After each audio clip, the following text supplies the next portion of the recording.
The air hung heavy with the scent of rain-soaked earth and distant smoke as I stepped from the fragile cocoon of my childhood memories, a place woven into the very marrow of my being. My mother's life had been a relentless tapestry of loss, each thread pulled taut by the cruel hands of fate. The eruption of Nevado del Ruiz in 1985 had been a cataclysmic force, a molten tide that surged down the mountainside, swallowing most of her family in a single merciless breath. The ash and lava left behind were not just physical scars, but a void that echoed through her days, a silence where laughter once resided. In 1991, her first child, my older sister, whose name I scarcely dared to speak, vanished beneath the screeching tires of a traffic accident, her life snuffed out in an instant of chaos on a rain-slicked road. The loss carved a hollow into my mother's soul, a wound that never fully healed. Then, in 1999, my father, a civil servant with a steady hand, a gentle smile, and eyes that held the warmth of a summer dawn, was torn from us by kidnappers whose greed twisted into violence. I was only 2 years old when he died, too young to retain more than fleeting impressions of his presence. My memories preserved in faded photographs cradled within flimsy frames. Those images, his dark eyes peering through cracked glass, his face softened by time, were my only tether to a man I never truly knew, a ghost I pieced together from my mother's whispered tales. Yet, from this crucible of grief, she emerged with an iron resolve, swearing an oath to shield me and my younger sister, Viviana, from the world's cruelty. Her voice, a quiet mantra against the storm, vowed we would have a good life, urging us to look ahead with unyielding hope. From her grandmother, she inherited a saying, a relic rarely heard beyond the small rural communities where it lingered like a whispered curse. No one returns from the jaguar. An idiom meaning what's gone is gone, a call to release the past and step into the uncertain light of what remains. It was a creed that shaped our lives, murmured in the shadowed corners of our forest green brick house, its black diamond spots along the front steps standing as sentinels of a promise forged in sorrow. We grew up southeast of Bogota, in a community of a few hundred souls, a quiet enclave where the world passed by without pause, its rhythm undisturbed by our existence. Our house stood out, its green facade a vibrant beacon amid the muted tones of neighboring homes, a testament to my mother's pride and her refusal to let despair dictate her surroundings. She managed a trucking company, her days a meticulous dance of timetables, payments, and schedules, a role she wore with a dignity that belied the weight she carried. Often, she reminded us how blessed we were, her words a shield against the scarcity that defined our existence, a mantra to ward off the envy of those with more. We lacked much. Modern comforts were a luxury we stretched to afford, our meals simple, our clothes patched, but happiness bloomed in the simplicity, a fragile flower nurtured by love. I helped our neighbor run a fruit stand by the northbound road, where tired husbands stopped to buy mangoes, bananas, and guavas on their way home, their weary faces softening with a smile. A friendly word or a quick joke often earned a tip, a small victory that bolstered our meager earnings. Viviana, at 15, worked at a hair salon up north, her pay meager but enough to taste the sweet nectar of independence. She was skilled, her hands deft with the rainbow fade dyes that would later sweep across TikTok, a talent that lit her eyes with a pride I envied. She helped younger girls transform their locks, her laughter a melody in the salon's hum. Through it all, my mother kept us out of trouble, our community a haven that dodged the conflicts plaguing others, its isolation a shield.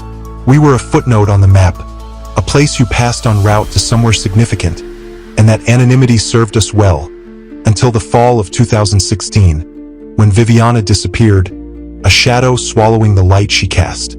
My mother had been meticulous, a guardian weaving a web of safety around us. Tracking software tethered our phones, a digital lifeline, and we checked in daily when away from home, a ritual as sacred as prayer. Yet, despite her vigilance, Viviana vanished, a disappearance that shattered the fragile peace we'd built. The last ping of her phone traced a path east out of Bogota, a faint breadcrumb leading into nothingness, then silence. I scoured the town with a fervor that bordered on madness, plastering posters on every wall, their edges curling in the damp air, pleading with authorities whose eyes glazed with indifference, calling the police daily until my voice grew hoarse. But she was gone, a void where her laughter once rang, a silence that pressed against my chest like a physical weight. My mother mourned for months, her tears soaking her pillow as she sought solace with the priest each dawn, her prayers a litany against the dark. Yet she refused to help me search, her lips sealing with that mantra: no one returns from the jaguar. To her, Viviana was lost, hope a luxury she could no longer afford, her belief a wall I couldn't breach. As an only remaining child, the weight settled on my shoulders, a burden I carried into adulthood. I pursued a formal education in system development, securing an internship at a large telecom company in East Medellin, where I eventually settled, the city's pulse a stark contrast to our quiet hamlet. My mother stayed in our greenhouse, its black diamonds a relic of our past. Running the trucking company by now, I suspect, her days measured by the hum of engines. I sent her money monthly, our weekly calls a lifeline across the miles. I lit a candle for Viviana on her birthday, her name a prayer on my lips, a ritual to keep her memory alive, while my mother spoke of her in the past tense, a closure I couldn't embrace. Not knowing her fate meant she might still live, a possibility my mother dismissed with stoic resolve, until late October 2023, when a meeting at work unraveled everything, a thread pulled that threatened to undo the fabric of my reality. It was early morning, the clock ticking past 6 a.m., the office bathed in the sterile glow of fluorescent lights, when my team of 6, dedicated to troubleshooting and monitoring telecommunication outages, gathered around a conference table strewn with coffee cups and crumpled notes. Our role was to coordinate service teams, ensuring coverage for major population centers, a task that demanded precision and patience. My boss, a man with a perpetually furrowed brow, unfurled a map of southeastern Colombia, a region dominated by dense jungle, its green expanse broken by sparse coverage spots like islands in a sea of wilderness. A red circle pulsed over an unmarked expanse, a wound on the map that drew our eyes. "We've been getting complaints about this all day," he said, his voice tight with frustration. "All last night too. People are getting automated calls from this area." A colleague leaned forward, pen poised. "What's the source?" "Spoofed numbers," my boss replied, shrugging, his ignorance a mirror to our own. "We're not sure what's up, but it can't be good. They running a scam." We dove into the data, a labyrinth of signals and static, and anomalies emerged like specters from the code. Calls streamed out in a relentless tide, yet no voices spoke, no goods sold, no purpose revealed. The signals originated from a concentrated area, shifting southwest, as if hundreds, perhaps thousands, of phones moved in a synchronized dance through the jungle's heart. The numbers weren't disposable pay-as-you-go lines. They were old, registered accounts lingering in our system, ghosts of connections past. Overtime blurred into days, the office a haze of caffeine and exhaustion as we fed information to authorities. But the puzzle defied solution. The calls lacked a single source, the signals nomadic, a phantom network eluding capture. Then the truth struck like a thunderclap. These numbers belonged to people missing for a decade, their digital echoes resurrected.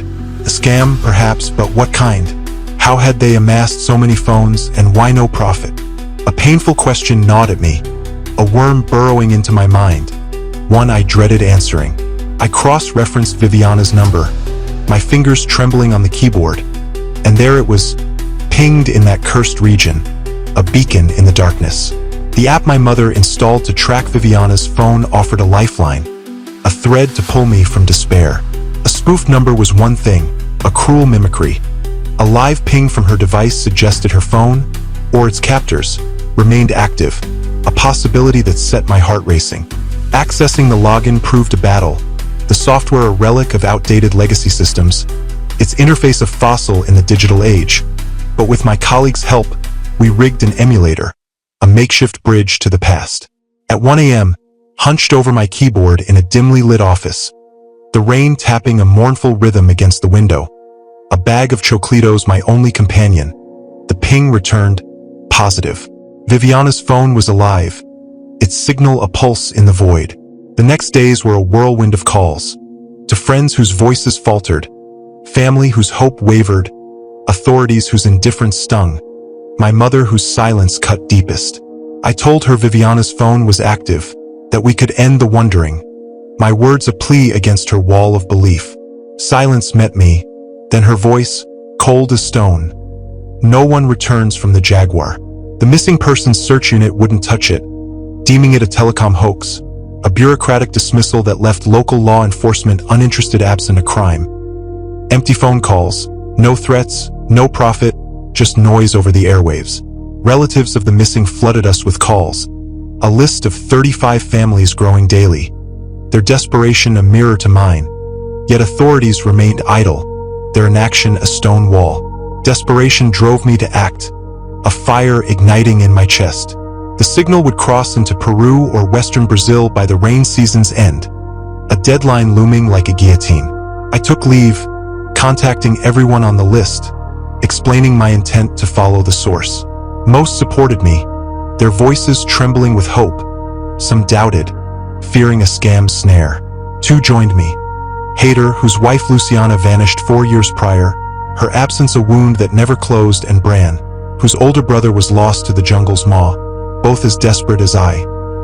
Bran knew a guide, Andres, and despite the cost, money and time, and the rain season's peril, we planned to intercept the signal, a journey into the unknown. We met south of Bogota, the air thick with anticipation, Bran's off-road vehicle a steel beast stocked with Hader's weapons. 2 handguns glinting in the dim light, food, water, and my tracking gear, a lifeline to the signal. Bran, nearing 50, bore a youthful face marred by a 1,000-yard stare, his eyes holding secrets of battles fought. Gray chin hairs the only hint of his age. Hader, a few years my senior, had wild hair cascading like a mane and thick glasses that magnified his gaze. His thin frame belying a violent past hinted at in his silence. Andres, younger and brimming with energy, joined with a tourist's flair, his English words, "Let's go, amigos," a quirky flourish that masked his nerves. A 12-hour drive brought us close, the Colombian countryside vast and unforgiving, its roads a gauntlet of potholes that turned to muddy sludge under the rain's assault. Bran drove relentlessly, his music a steady beat, refusing to share the wheel, his car, his responsibility. Hader and I chatted, his voice a bomb. He spoke of Luciana, her grace, her cooking, her laughter, his unyielding hope a torch in the dark. Stars don't disappear from the sky, just clouds in the way. We parked in a clearing, Andres awaiting us, his excitement fading within an hour as we entered the jungle, its verdant embrace a world apart from the city's concrete pulse. The reality differed from adventure tales. No machete-wielding explorers, just paths to navigate, blisters blooming in wet boots, sweat stinging eyes with salt. We followed trails of illegal farmers, abandoned campsites overgrown with vines, resting where we could, the rain a constant companion. That night we camped, eating canned goods, beans and tuna. Andres offering a dubious catch I declined, my tent a refuge from ants and mosquitoes. My tracker confirmed our schedule, the source moving, calls persisting. I fell in and out of sleep, imagining eyes in the dark, my mother's words echoing. No one returns from the Jaguar. The next morning, muscles aching from the uneven trails, we pressed on. The jungle a cathedral of sound and shadow. The source had shifted overnight, and with a few dry hours we ate on the go, energy bars and water, heads down, no chit-chat. Andres filmed, his smile a constant, capturing the jeep's skeletal remains, a spider's lair, overgrown crates. By afternoon, rain returned, Andres cutting heart of palm, its taste a brief respite. Excitement buzzed, Hader's hope, Bran's grumpiness, my own dread of what awaited. Andres halted us, rain drowning his voice. Straight's tough ground, or we go around. We chose straight, trusting him, the ground turning muddy, trees towering, wasps forcing minimal light. That night, we camped again, silence heavy, the tracker showing Viviana's call to mom, a sting in my heart, a bird's mocking call, stalling engine and hysterical laugh haunted me. The The next day, anxious, we climbed a hill, the signal fixed. Hater armed, brand tense, we entered a glade with a generator and antenna. Expensive, off yet transmitting. No tracks, no people. I noted the generator's axe logo, its cables buried. We moved it, cutting cables, planning to wait. That night, watching, the signal moved east. A gunshot, blood, and the antenna rose, Bran impaled, Hater dragged away. Phones lit, voices, including Viviana's, erupted. A blade probed my tent, blood fell, and I fled, losing my phone to the jungle. Lost, I met tourists, begging them. No one returns from the Jaguar. The calls persist, voices pleading, but I returned to Mom, admitting my search. Her question lingered. What did you find? The Jaguar? Loss? Mystery? A truth I can't escape. Are you bold enough to wander into this tale of vanished souls and jungle horrors? Or does the Jaguar's shadow awaken a fear you'd rather keep buried?